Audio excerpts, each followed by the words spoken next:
Hi, remember Torch, my new betta fish? Look at him now. See? There was a huge difference with his colors, and he's very active now. And as you could see, after putting in some tank mates, he is very active, and the color that he has now got into a bright red, vibrant, and then the transparent tail that he has turned out into like a navy blue.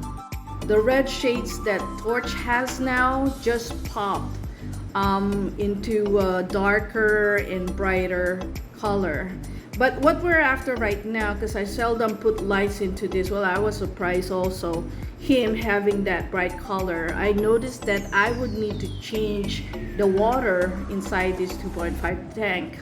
So I turned off the light, and then I'll be showing you the LED light that I bought, and it's just a very small light, and I have just a double-sided tape that I use to put it attach it on the glass at the back side. Now we'll go on a step by step. I'll show you how I will do a water change, 100% water change with Torch tank. So I'll be showing you the things that I need. Well, I do have here a plastic cracker container, a square one, and then a place of fresh water, and I'll be placing an anti-chlorine because we have chlorine with our water here, and then I'll be removing all the fishes out of this small tank and put it inside this container that we have here with the fresh water. Also, instead of me using a siphon pump, I'll be using this plastic cup and remove the water from this tank and put it inside the bucket, the blue bucket that you see there on the right. And also, as the water drops down to probably just 10% of water, I'll be carrying this tank inside my bathroom to wash off everything. Of course, we need nets to remove the fishes out, and to clean the side or the inside of the tank, I'll be using that filter floss to scrub the inside of the tank, to use it to scrape out the algae, whatever that is attached to the inside part of the glass there. So, and here's the bucket to pour the water out. I'll be scooping it with the plastic cup, of course, and then pour the water to this bucket until we reach that 10% that I can carry this tank inside my bathroom. And so let me show you how I am going to transfer Torch to this plastic container which we have prepared. One thing is that you need to make sure that you'll be gentle with the fish, not so to be hurry catching them. It's because we want to preserve the fins. And here's Torch. There you go. And you can see that the water condition is good because he didn't go to the surface of the water, meaning he's not lacking any oxygen. Here are the embers. I got 5 there. Considering first placing a tank mate with Torch, as you know, is a fighting fish, and most of the keepers or pet shop would say they can't go along with other fish because either they would chase them and kill them. But on the first date at the embers, that's one thing that I considered. If the fish or to choose a tank mate for the betta fish, is that the fishes should be a fast swimmer. And as I have observed, embers, they're quite a fast swimmer. And well, Torch is not even interested with them even on the first day. What he went and got interested with is with Panda. who is our bottom dweller. That's where Torch or my Betta fish got interested. He tried to poke him several times actually, but after that 24 hours time, they were friends already, and all the fishes inside the tank got their own space. So I have Torch who swims everywhere, and then I got the Ember who swims on the middle portion of the water, and then we got the bottom dweller, which is Panda.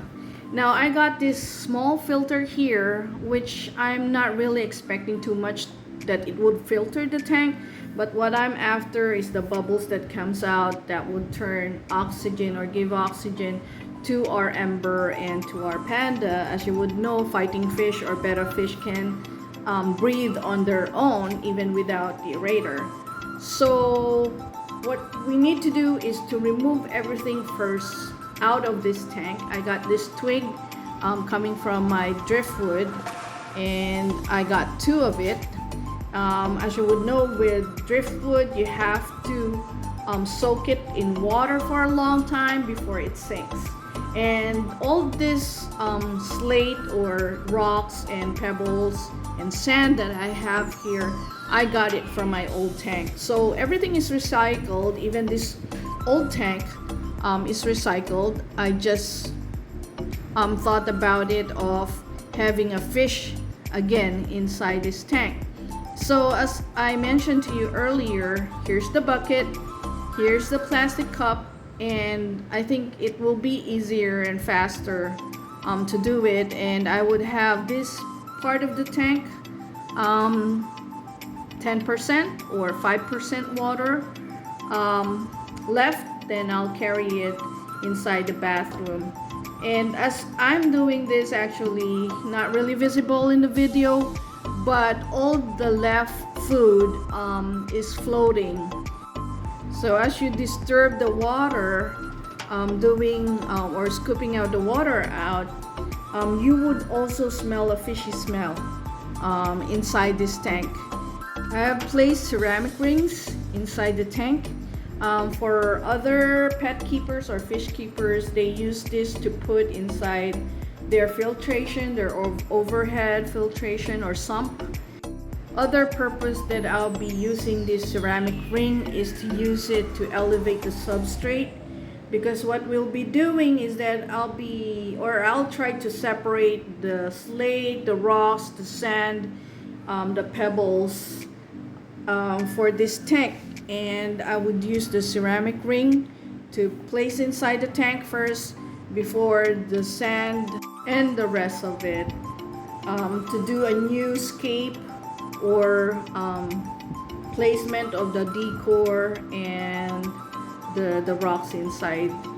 So as we're finishing off removing the water here, don't forget to subscribe to my YouTube channel, My Hope Casina vlog, and also you can click like and share. And I also have my Facebook that you can like and follow too and share. So we're almost done here removing the water out, and almost 5% there. And as you can see, our bucket is almost full, and we will rinse everything inside my bathroom. And let me just show you now. Let me move this bucket and this tank inside my bathroom. So we're inside my bathroom here. I would not show you everything how I'm going to rinse off and clean all the decors, the filter and the sand, the rocks that we have here, as I don't want to wet my cell phone. So let's just do a fast forward here. And as you can see, we have the tank cleaned up. Let me show you the filter floss that I have used to clean up the inside of the tank. And there. The good thing about the filter floss is that it would not really make any scratches to the glass, as this is like a soft cotton. So now we're going to start the scape, and as you can see here, I'll be separating the driftwood, the slate, the rocks from the ceramic ring, and I'll be placing the ceramic ring again first inside the tank. And we have the decor here all cleaned up, and the filter that we have. You would notice also with the artificial plant that the bottom part there, I just tied it with a hairband, and then I separated the pebbles and the sand that we have there. And we'll have this ceramic ring to go first inside the tank, and then we'll cover the ceramic ring with the sand and pebbles that we have. So I'm separating or removing all the rocks that we have here, so I could easily grab onto the ceramic ring and pour it inside the tank. Well, you can leave the small stones that we have there. I just want to make sure that the weight also would not make any crack to the tank. So I'm grabbing everything here and placing it in at the back part. Again, we want to elevate the back part, so there would be an illusion also that the tank looks like it's a big tank, because of having the back part illusion that it's sliding towards you. Now that we have placed all the ceramic ring there, I'll be using the plastic cup to scoop out the sand and cover the ceramic ring. So there you go. Using this plastic cup is much easier because it's not something that you'll be afraid that it would crack the glass or wouldn't have a weight, but you can actually squeeze it also, so it would really easy to pour the sand out. And then also, as we have the artificial plant, last time we had it on the right side, now we're going to plant it on the left side. There you go. And then I'll be using the slate or the stones to hold the plant or the plastic artificial plant that we have there. So I'm trying to squeeze the slate towards the bottom part of the artificial plant. Then I place another slate at the back. As you can see, I'm just eyeballing everything here. There's no plan or anything.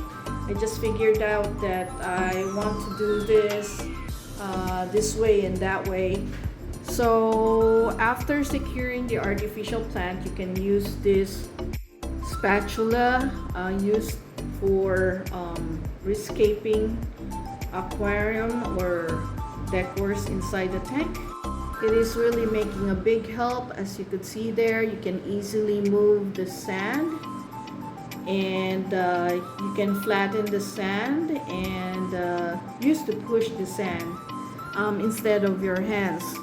Difficulty there is that because of your big hand, or the sand would actually get into your hand. And I'm using another stone there just to make sure to secure that artificial plant. And then I'm trying to cover as much as possible all the ceramic ring that we have inside the tank. And then I'll put the rest of the sand there onto the right corner of the tank.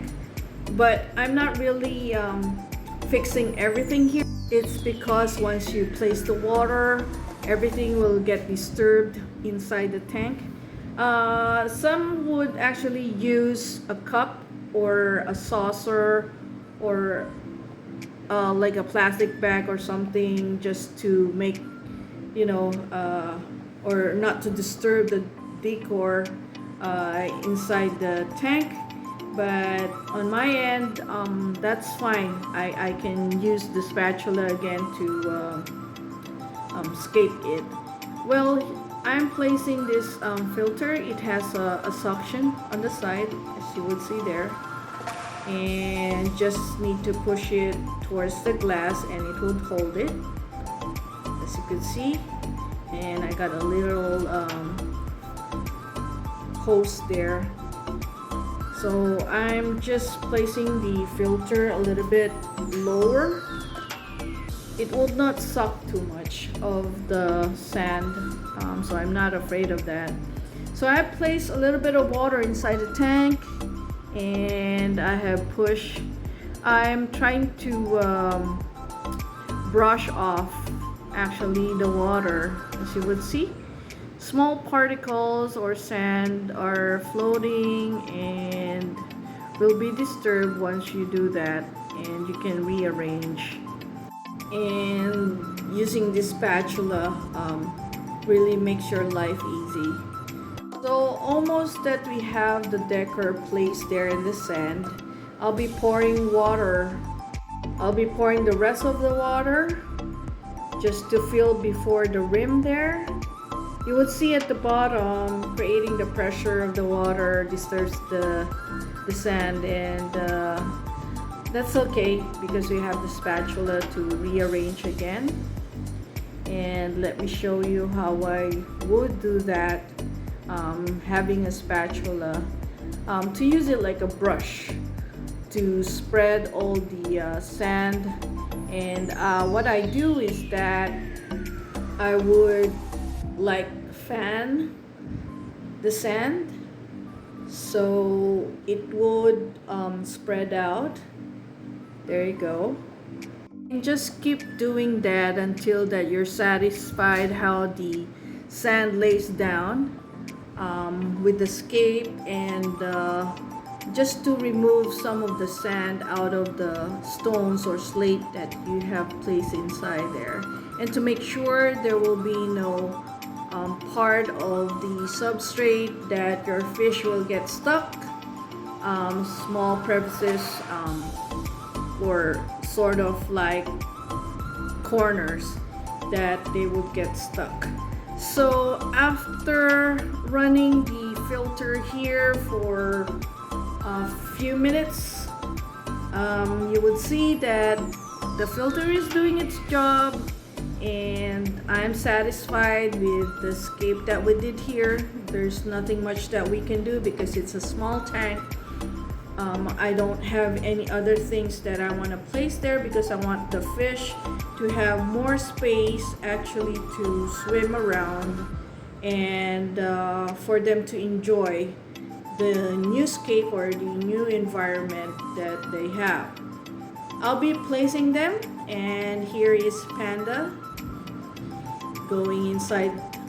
And as you can see, he never surfaced on top of the water. It's because the water condition is good. We got the ember also in. And let me just check on them also. You have to observe if everything is doing fine. I have another ember there. For embers, they get pale. The redness on their body change to somewhat transparent whenever they're scared or they go with a new environment. And also, I think all fishes, as you can see here, Torch, the betta fish, the red color that we saw earlier when he was still active, it's so red, and now he's a little bit pale.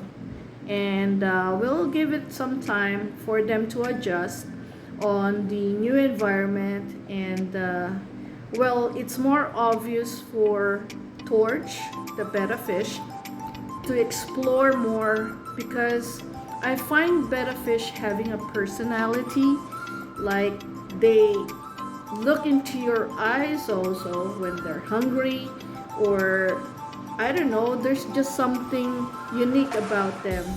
They have this curious mind. Anyway, you're looking at my 15-gallon that you have to watch out with the next video. There will be a water change and new skate for that too, with the community tank there. Now you would see that the Torch is really happy. His colors are back, even the embers and Panda too.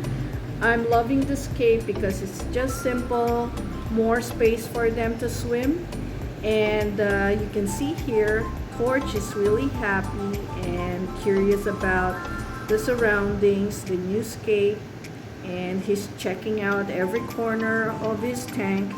And also the embers are doing good, as most of them got their colors back, and there's Panda, the corridor. So guys, as we're done with our water change, I hope you like it, and if you like more of this video, just watch again. See you soon. Bye.